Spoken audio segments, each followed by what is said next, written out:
Our speaker today is Inés Garcia, and she will talk about computable stability for persistence rank function machine learning. Take it away. Thank you very much for the introduction, and thank you for the invitation. It's really exciting to speak here. Yes, Teresa said I'm going to tell you about this project in which we studied the stability for rank functions with a precise metric that we'll talk about in just a second, with machine learning and inferential tasks in mind. So what we're going to do is that I'm going to start with a brief recap of persistent homology, just in case someone's not familiar with it. That will hopefully also motivate the underlying questions of this project. And then I'll tell you about the particularities of this project. This project is joint work with all these amazing people, Chi, Pierre, Anthea, and Greg. And it's a preprint in the archive that you can find here. So let's start, as I said, with a brief recap of persistent homology, which is this methodology in which we have some input data, we apply some topological tools, and we perform some data analysis. So starting with the first three steps that I put in this pipeline, as I said, we start with some input data, and from this input data, we want to compute some filtrations, which I'm going to just define which are functors from a poset category, that is a small category coming from a partially ordered set, to the category of simplicial complexes with simplicial maps.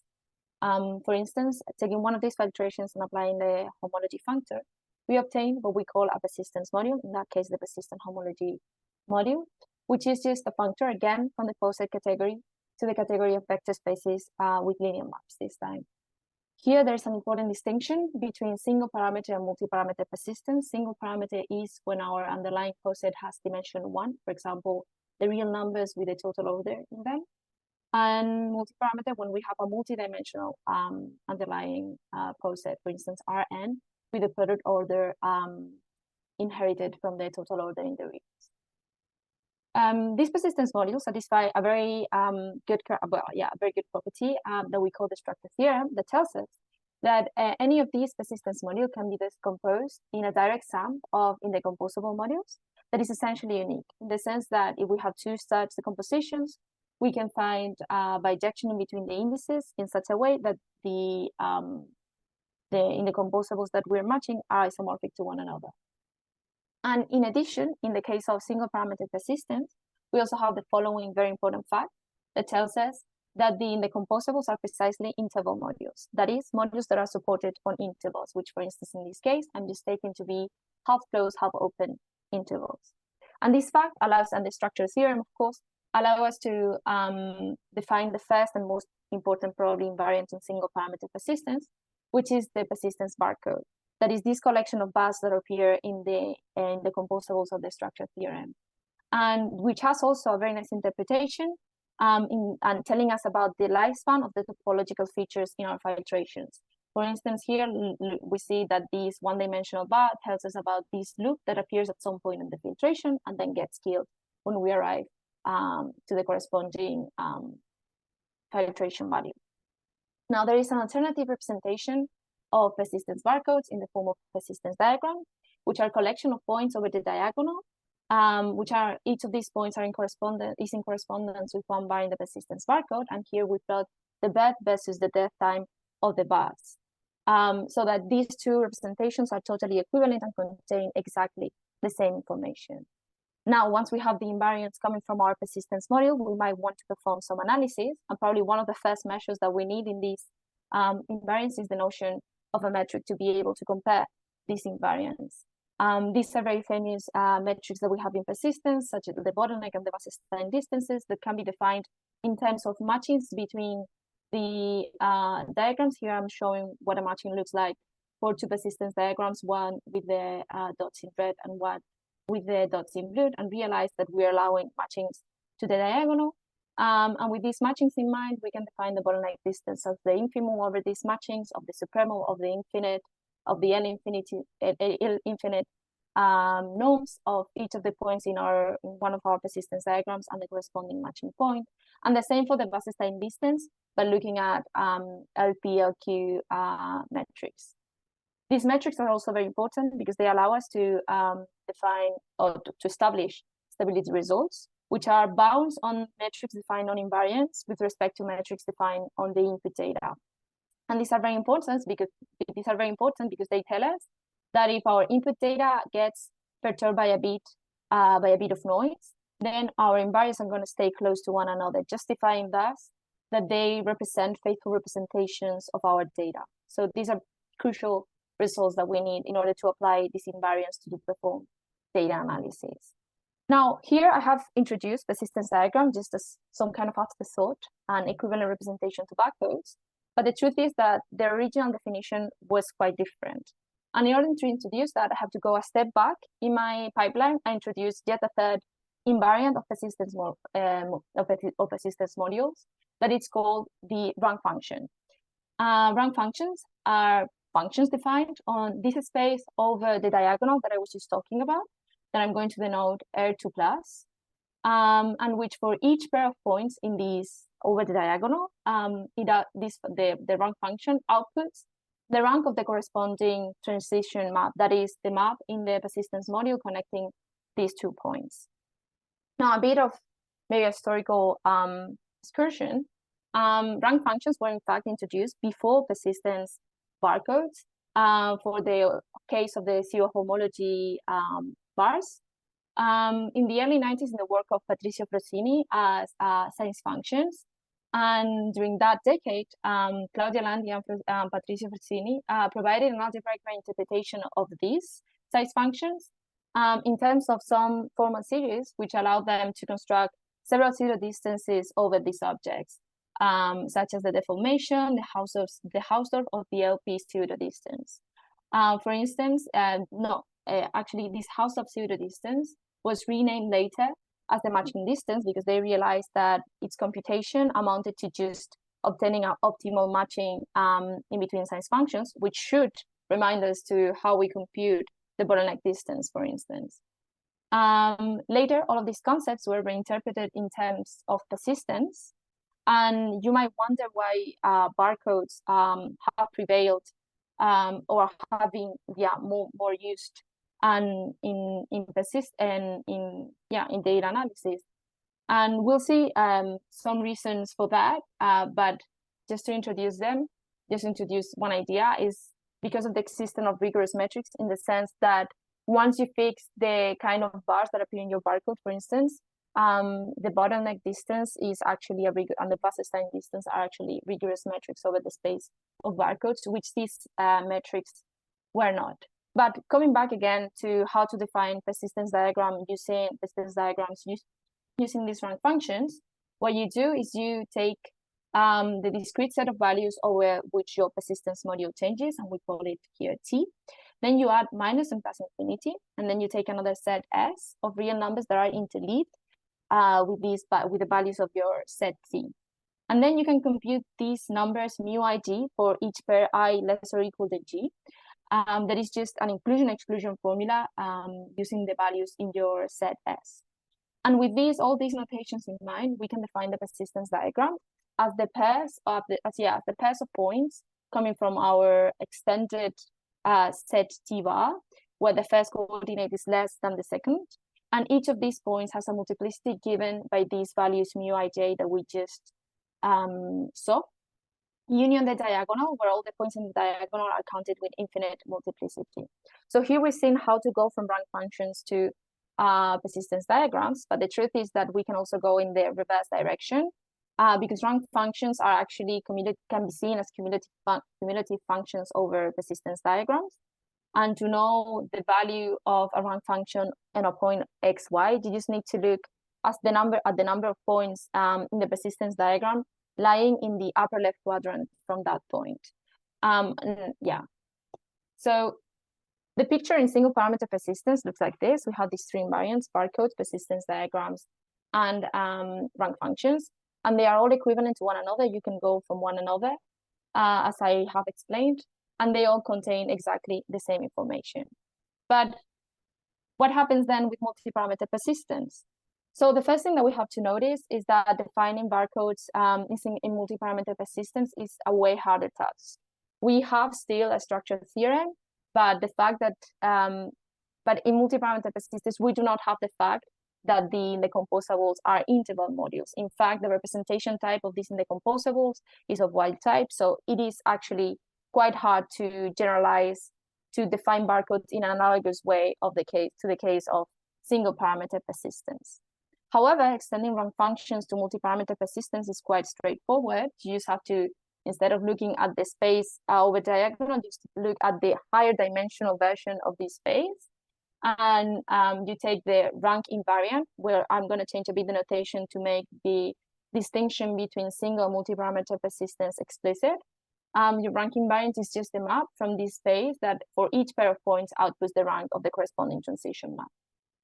Now, as we saw before, that you can actually define persistence diagrams without going through the barcode decomposition, but rather using these rank invariants. The truth is that you can also do this in multi-parameter persistence, and this is this whole set of works that are out there and are very interesting, talking about how to actually define generalized persistence diagrams using these inclusion-exclusion formulas for the rank invariants. But this is not what we're going to talk about today.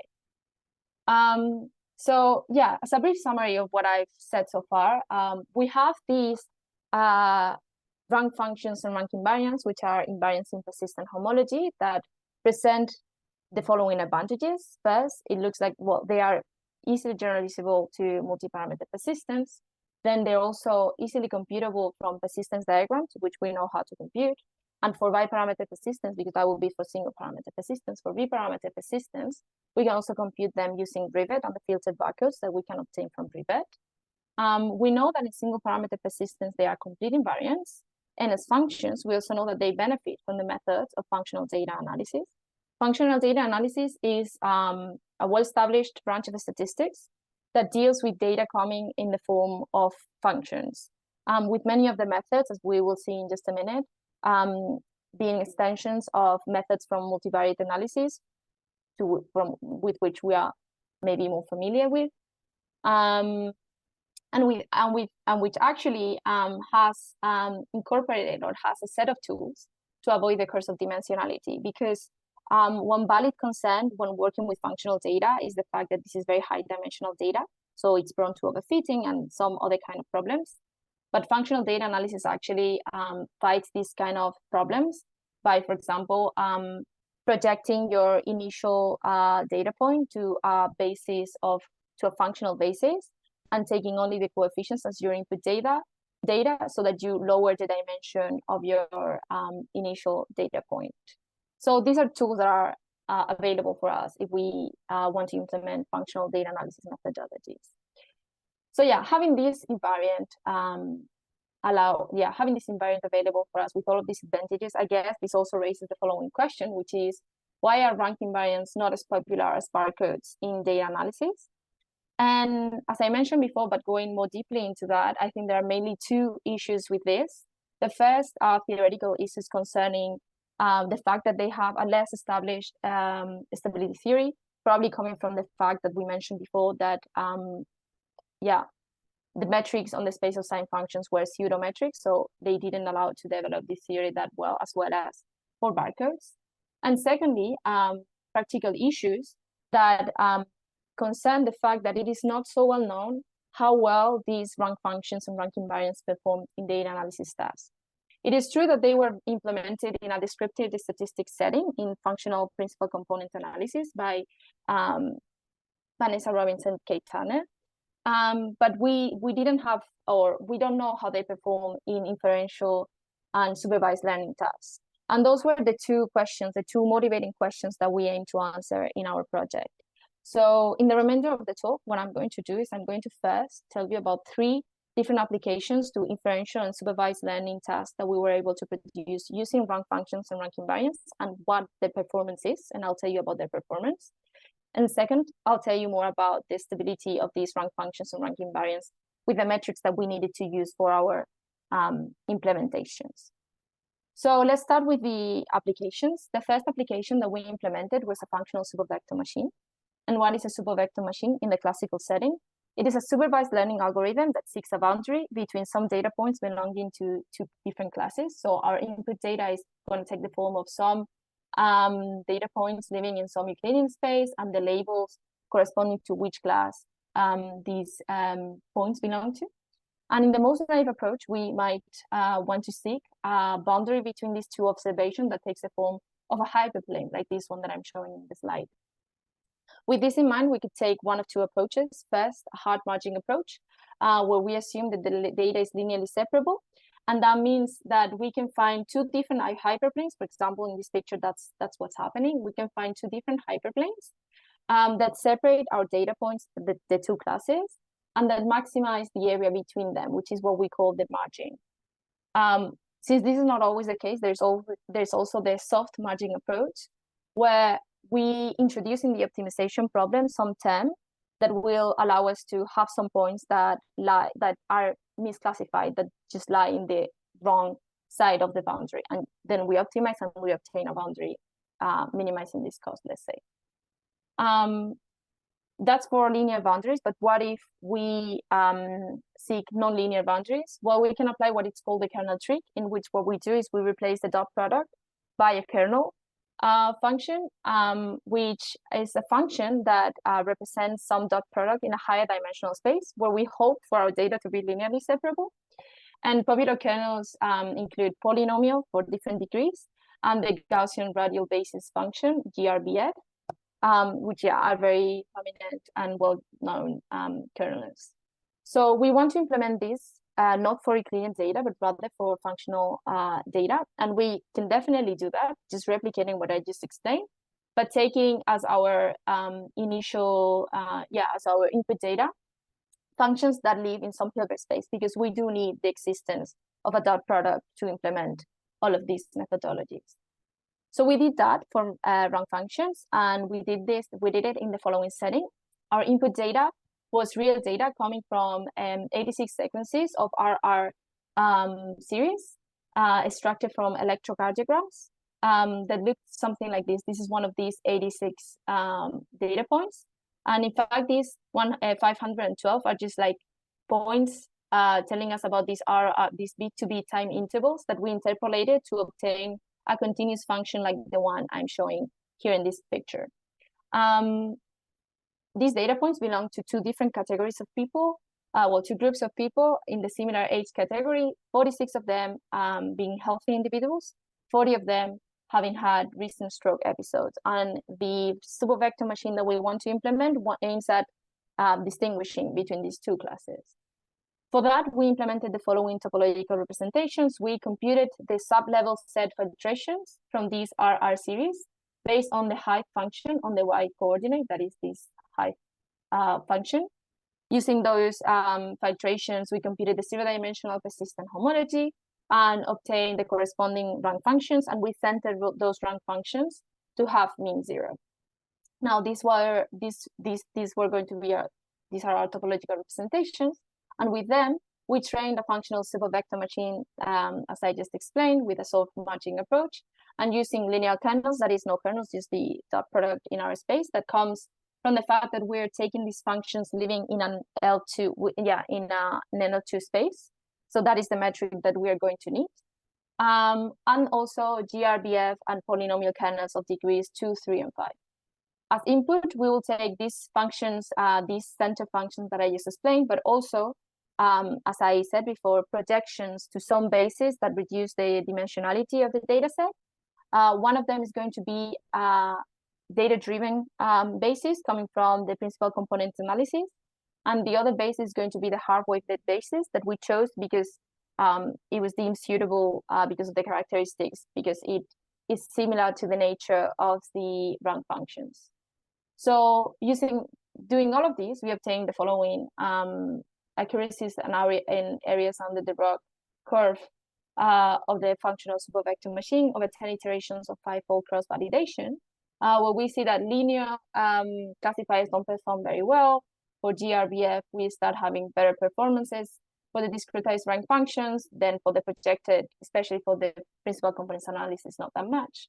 But for polynomial kernels, we do obtain very good performances. And maybe to give a bit more meaning to these performances, let's compare them with previous studies that were made using the same data set in this paper by Graf and collaborators. where there were a set of non-persistence approaches with the same aim in mind, classifying between healthy and post-stroke individuals, that using, and there first with non-persistent approaches using head rate variability and time domain parameters, they were only able to achieve 0.79 and 0.75 outrows, which are far below the ones that we were able to obtain here. And then they also implemented a persistence-based approach that improved the performance to 0.83, but which is on par with, a bit below, but still on par with the performances that we're obtaining here. But notice here that their approach, their persistence-based approach was far more involved, because it was based on selecting a wide range of topological indices based on vectorizations that involved computing a lot of these vectorizations, then choosing the ones that would allow you to obtain this high performance. And it's a way less straightforward pipeline. Here in our pipeline, we're just like taking our input data, computing wrong functions, feeding them to the functional super vector machine, and that's it. And we think that sometimes in some applications, you might want to have a more direct, straightforward way of training your classifier and obtaining back answers. So maybe that's also an improvement from our proposal for this. So this is all concerning the first of the applications. The second application that we proposed using wrong functions for, in this case, statistical inference, was a hypothesis test by re-randomization. And how do you perform such a test? Here, what you do is you start having two different groups two different groups, and you choose some test statistic that measures something that you want to evaluate between these two groups. And you compute your initial test statistic on your initial grouping. And you here I'm calling it T. Then you reassign your data points randomly to the groups, keeping the group size, and recompute your test statistic. And you do this a large number of times to obtain an approximation of the empirical distribution of your test statistic under the null hypothesis. And then you can compare your original test statistic with this distribution. And with that, you can obtain an estimated p-value and use that to reason whether the null hypothesis should be accepted or rejected. So what you want in the end is to be able to tell if some null hypothesis is true or not for some test statistics in some initial grouping that you have. For instance, if you want to measure variance within two collections of sample points, what you normally use is the mean squared error, which is defined here. You compute the mean squared error in one of the groupings, and you compute the mean squared error in the other grouping, which kind of tells you how far from the mean the points are in each of the groupings, and then you sum it. And under the null hypothesis, which in this case would be, well, I haven't said what the null hypothesis is, but it is, in this case, would be, for instance, that both groups are sampled from the same distribution. This permuting the data randomly should not change that much. So it should not lead to more variation with the group. And this is a well-justified test statistic to use in this case. How did we implement this using wrong functions? So here our aim was the following. We've heard many times, and well, I think, it is a well-known fact that biparameter persistence has a higher resilience to noise compared to single parameter persistence, especially to the presence of outliers. But we wanted to evaluate statistically this resilience. And for that, we wanted to have this hypothesis testing. And we choose to evaluate 6 different types of noise. The first would be introducing an outlier in the center of a circle. The second would be having some Gaussian noise added to our point cloud in the cycle. Then we added also some exponential noise, some power law noise, some noise, Gaussian noise, and some outlier in the center, and then Gaussian noise and multiple outliers. Everything is chaos in this last noise. And with these 6 types of noise, we did the following. We took 100 samples of each type of the noise, of each type of this noise, and then one also sample of the circle without noise. And we computed Viator's Reeves and degree Reeves filtrations, single and biparameter persistence filtrations. From them, we computed the persistence diagrams, the single parameter rank functions, and then also the biparameter rank invariants for the degree Reeves. these two for the viatory strips, of course. And then we chose as tested statistics for persistence diagrams, a variation of the mean squared error that use the p-Wasserstein distances to measure this distance in between each of the data points and the mean that was introduced by Royston and Turner. And then for rank functions or rank invariants, since these are just functions living in a Hilbert space with the L2 metric, we just computed the mean squared error using this L2 metric. And then for the re-randomization, we use Monte Carlo methods over 5,000 iterations and computed the null distribution and p-values. And the p-values that we were able to obtain were the ones that I'm showing in this slide. What is the p-value? The p-value is the probability of obtaining results at least as extreme of the ones that we observed at the beginning, like this initial test statistic, under the assumption that the null hypothesis, which in our case is that samples come from the same distribution, is correct. So here what we want is to accept this null hypothesis, because we want to be able to conclude that some perfect circle and the noisy circle are actually both coming from a circle, but in one of them we're adding some noise.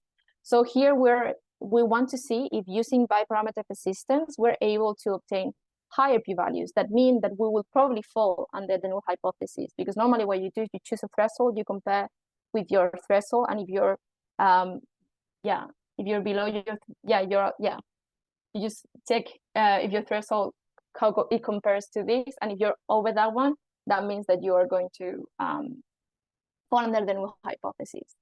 So observe here that precisely for persistence diagrams and one parameter rank functions, we obtain these very low p-values that in fact are the lowest p-values that we can obtain, because obtaining all of these 0.002 is not a coincidence. It's just that it has the threshold due to computations and the fact that we have finite computations in our iterations. That's the lowest kind of p-value that we could ever obtain.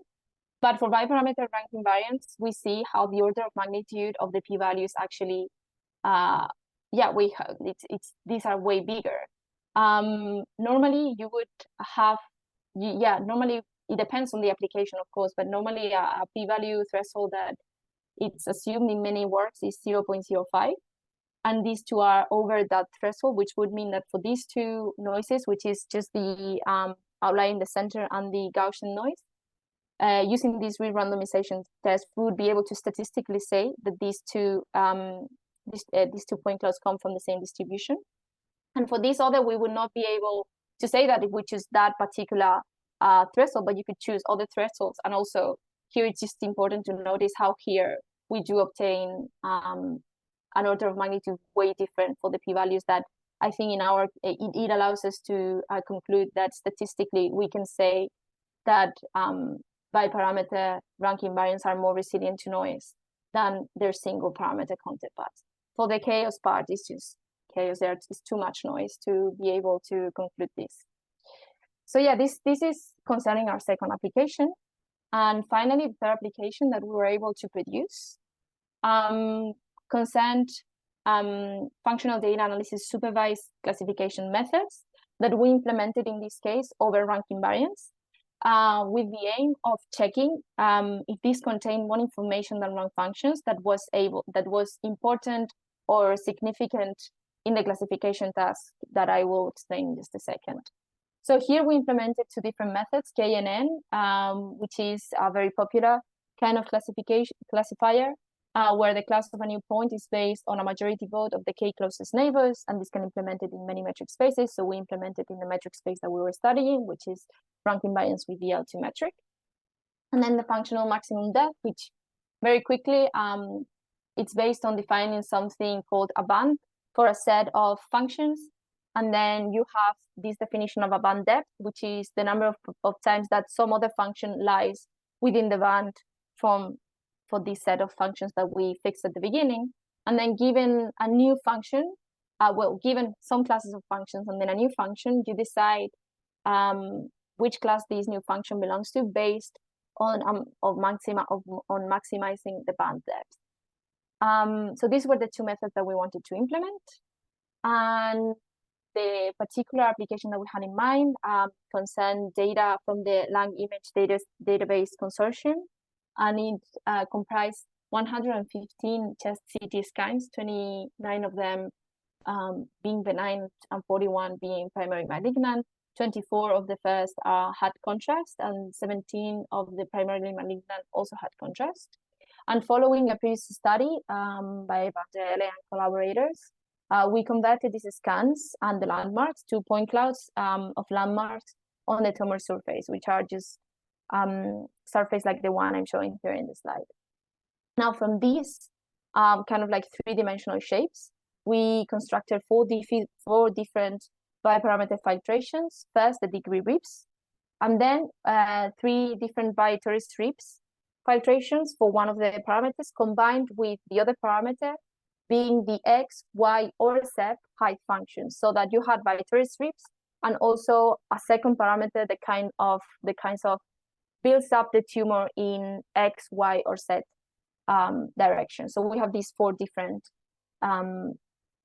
bifiltrations. From then, we computed the rank invariance of the zero homology, and then we trained the KNN and the functional maximum depth classifiers to classify between benign and malignant, an average over 50 iterations. And by doing that, we again obtain these accuracies where we see that for the task of primary benign versus malignant, we obtain decent, but maybe not the best performances. The biggest one obtained for the degree ribs and the maximal band depth. And if we then look at the data with contrast, which it's usually better data because we're able to better see the organs when the patient has taken this contrast, we obtain way better performances, the best one for the KNN with the SID ribs. Again, to make some sense of these performances, it's good to compare them with previous studies. We said that this data set had been used before. And in that paper that I just mentioned, they used some machine learning methodologies using vectorizations of single parameter persistence. And they were able to obtain an ROC of 76.7 for the data without contrast, and 78 for the data with contrast, which are a bit below of the performances than we are obtaining here. And not only that, but again, in their pipeline, it's a much more involved pipeline than the one that we are proposing here, where again, you just take your input data, you perform some topological representation, and then you just train the classifier with your rank functions. It's a very straightforward, easy to interpret pipeline. So yeah, as a summary, we have this question, which is, do rank functions and rank invariants perform well in inferential settings? Which I hope is more or less like, I have led you to believe that they kind of perform quite well sometimes, at least in these three cases. And we were able to perform these three different applications in inferential supervised learning tasks to answer this question, both to real and simulated data. And in all of them, we observed an improvement in performance with respect to non-persistence-based methods, but that's been done before. And quite interestingly, in my opinions, if rank invariants were used, an improvement in performance with respect to single parameter based methods, which might lead us to believe that sometimes there's more information contained in biparameter persistence that allows us to improve the performance in our applications. So I think this at least motivates us to believe that marrying functional data analysis methods with rank invariants opens the door to many tools in TDA that might be worth exploring in applications, something that we think was not really done before. We just used barcodes or vectorizations of barcodes, and that was pretty much it. So that is with respect to the practical side of the project. And now let me tell you a bit about the theoretical side of the project concerning the stability of rank functions with LP metrics, because realize that in all the applications that we've been talking about so far, we needed to have some Hilbert structure, some Hilbert-based structure that demanded an LP with P equals to L2 metric. So I said before that there were several relevant metrics defined already for rank functions, probably the most prominent of them being the matching distance, this house of distance that then was renamed as the matching distance. And the truth is that there were already some stability results for this distance in this work of size and in size theory in the 90s. And it can also be extended to manifolds defined over vector fields, which can be seen as a case of multi-parameter persistence.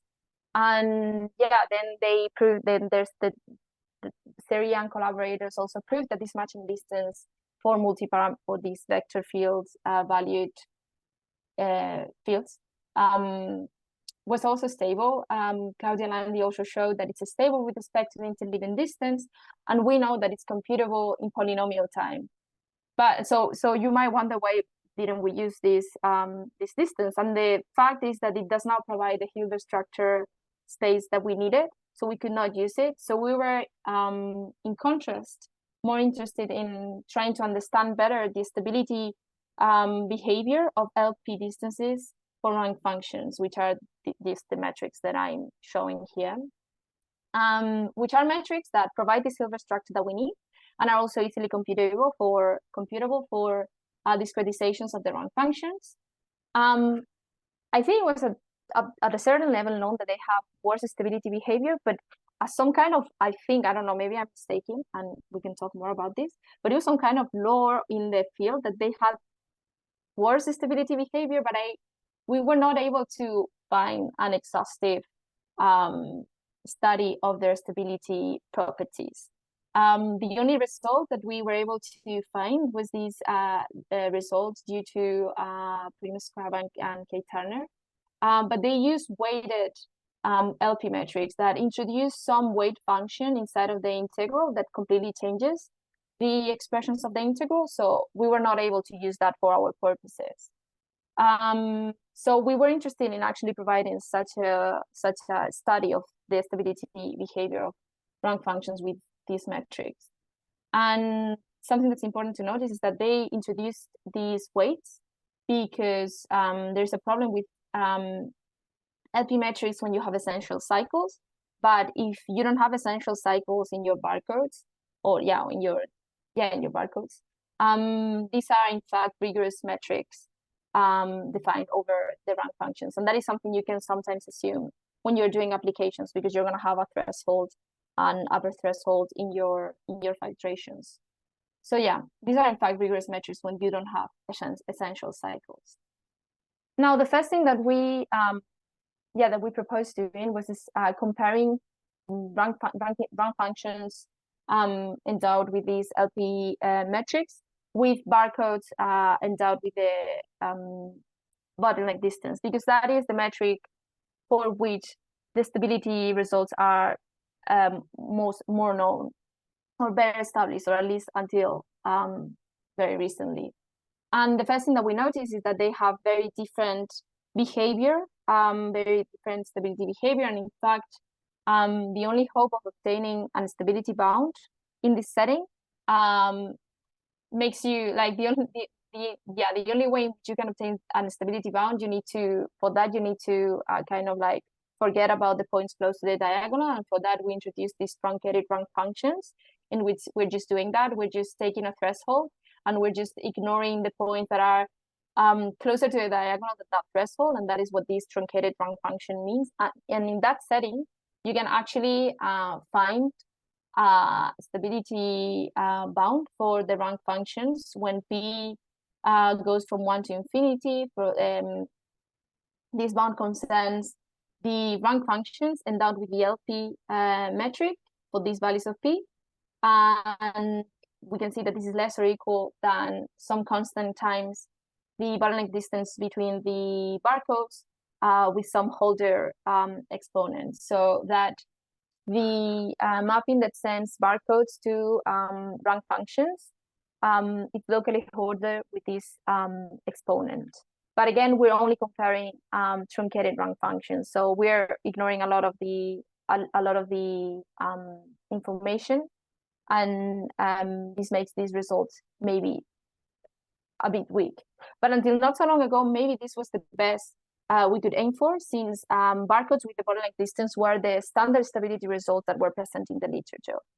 But the stability of barcodes with other metrics was not so well understood. But very recently, we've had these results concerning the stability of barcodes endowed with the LP, with LP metrics that kind of motivated us to compare rank functions with LP metrics also to barcodes with Wasserstein distances. And in that setting, we were able to obtain a stability result for the whole rank functions without having to exclude the diagonal in this case.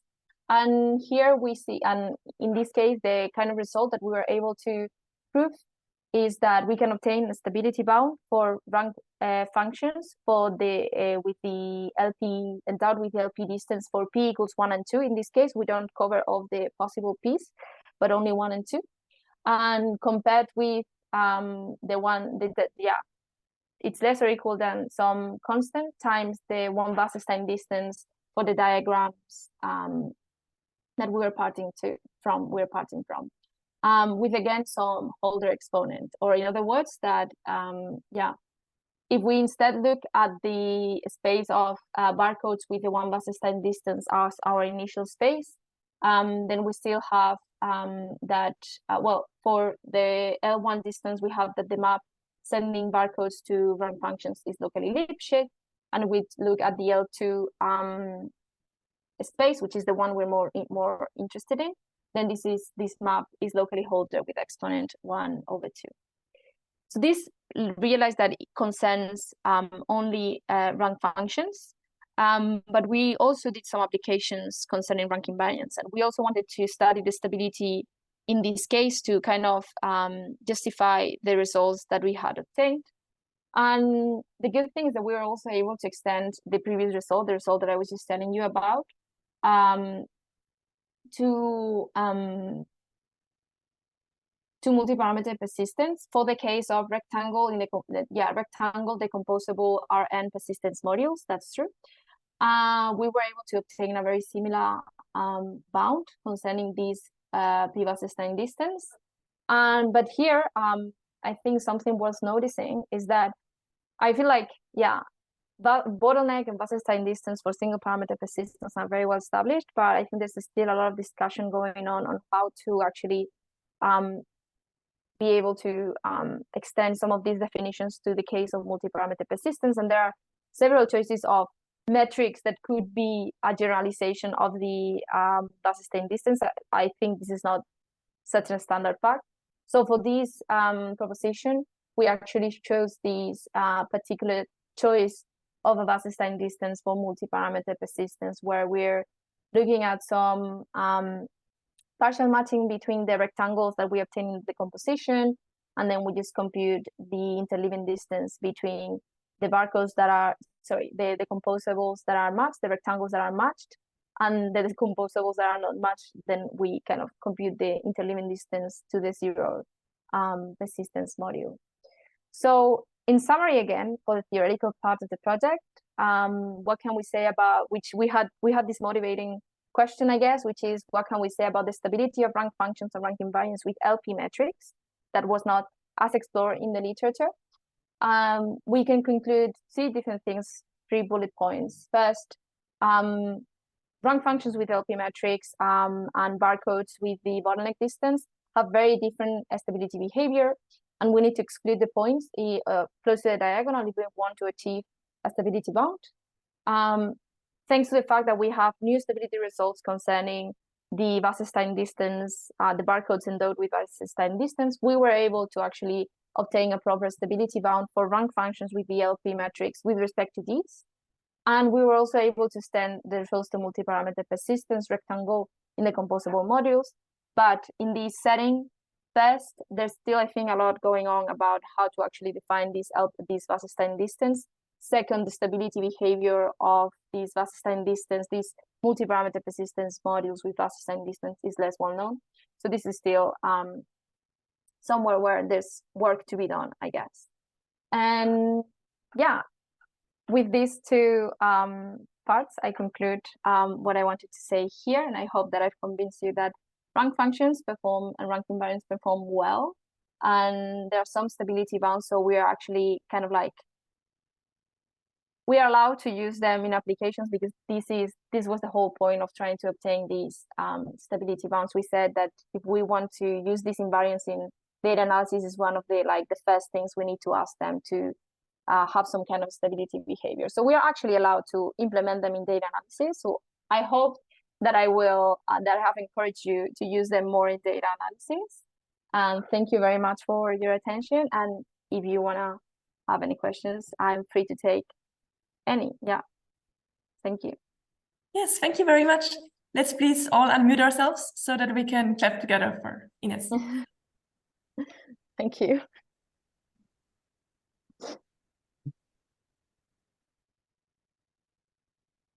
Great. And who wants to ask the first question?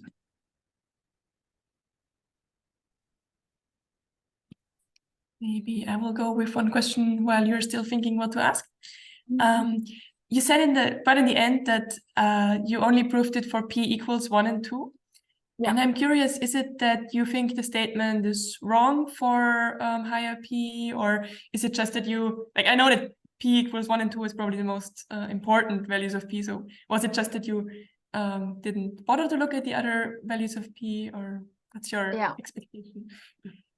Yeah, so really the truth behind why it's only p 1 and 2 in the statement, it's because the proof only works for 1 and 2, because at some point in the proof, we had this inequality, and we had some sum of some things to the power of 1 over p.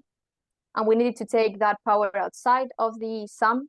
So we applied the Cauchy's bars inequality. Well, for p equals 1, you're good because it's 1. But for p equals 2, you have the Cauchy's bars inequality.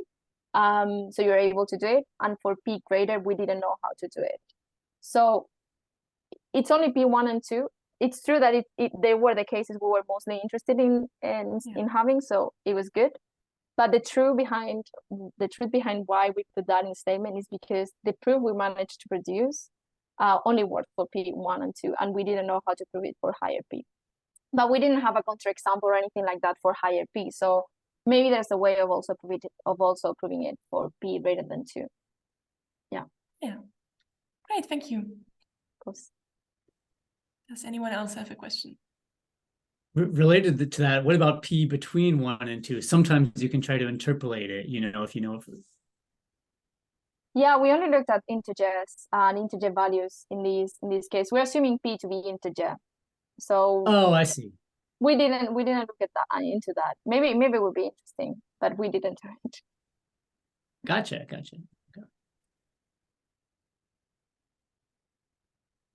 Any more questions?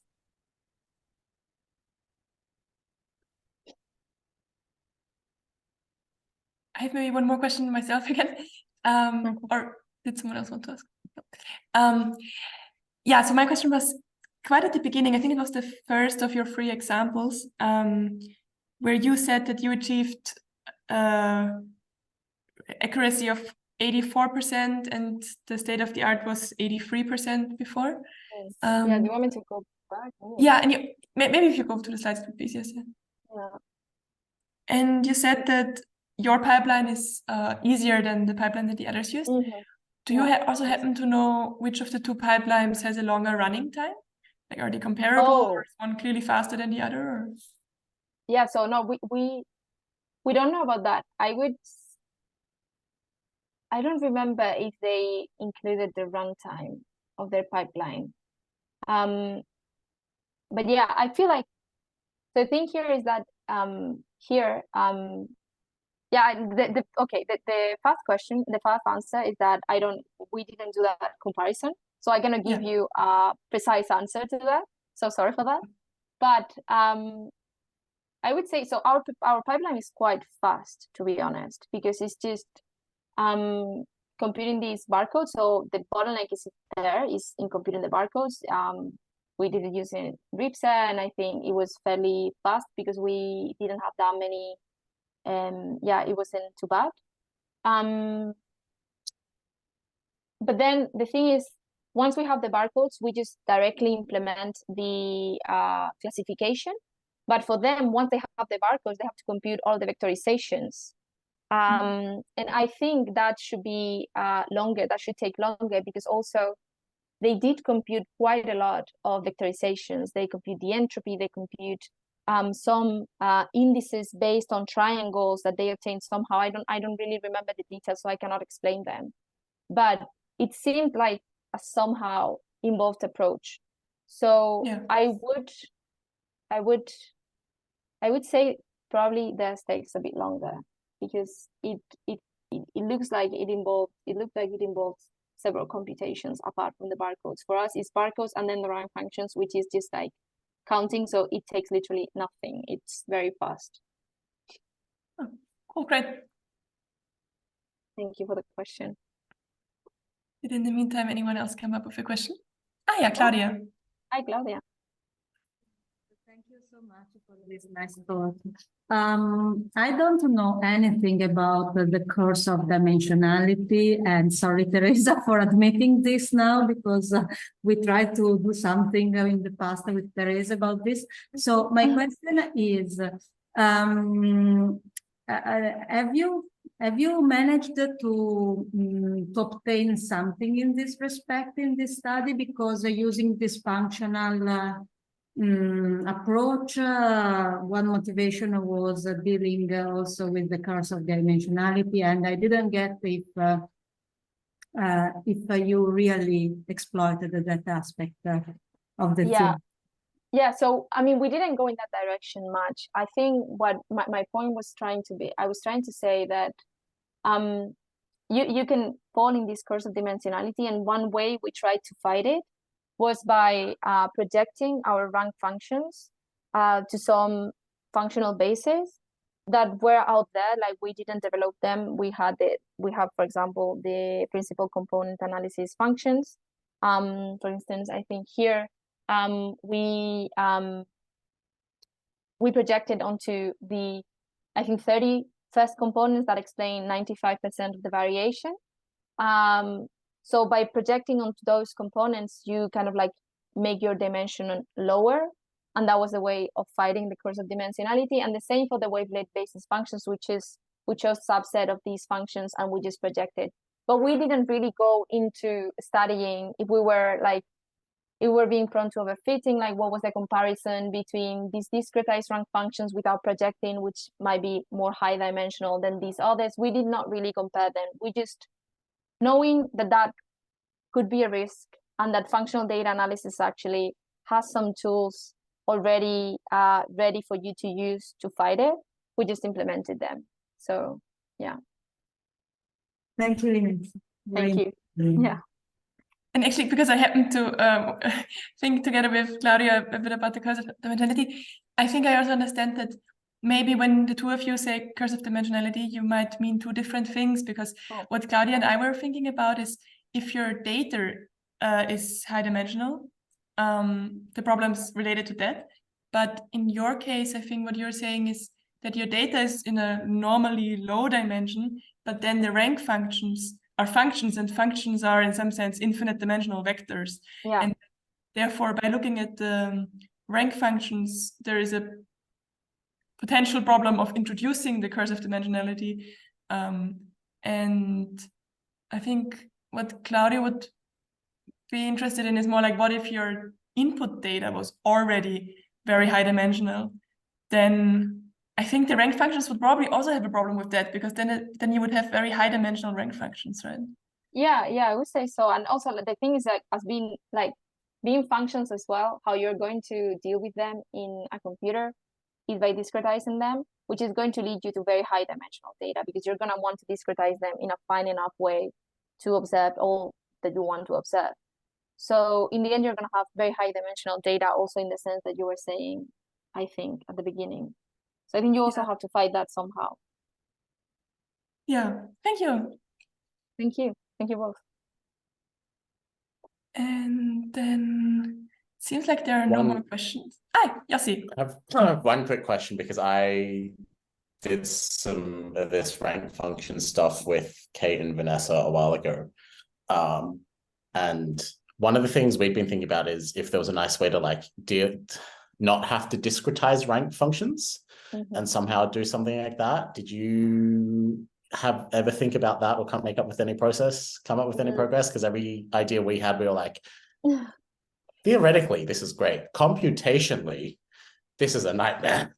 Yeah, that's the thing. I'm not really sure because I think computationally, like, how do you even, yeah, I'm not really sure how you tell a computer how to deal with the function if you're not discretizing it. You know what I mean? Like, I don't know if I got the question. We've been kind of thinking on the lines of doing something like you just pick, if you've got like, for your collection of 100 rank functions, you pick all of the change points, and then you just like use all of, like, this gives you some collection of points where things are different and stuff like that, because then that might address the curse of dimensionality, unless of course you have rank functions which change a lot, in which case you maybe not so good. But that, I was just wondering whether you thought about it a bit or not.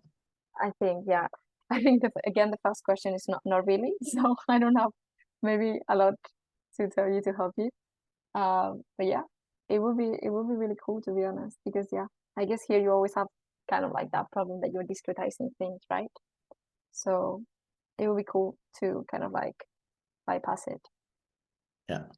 I guess follow up, did you do any work on trying to like pick what the correct level of discretization is? Yeah, so yeah, not really. We were doing that kind of like by hand, let's say. So yeah, not really. Thanks. It's a wild thing to think about. Thank you. That seems like an open-ended question that probably Yeah. talk for much longer. But yeah, then I'll thank you again, and Thank you. I'll end the recording here, and then we can still ask some questions in private if you want.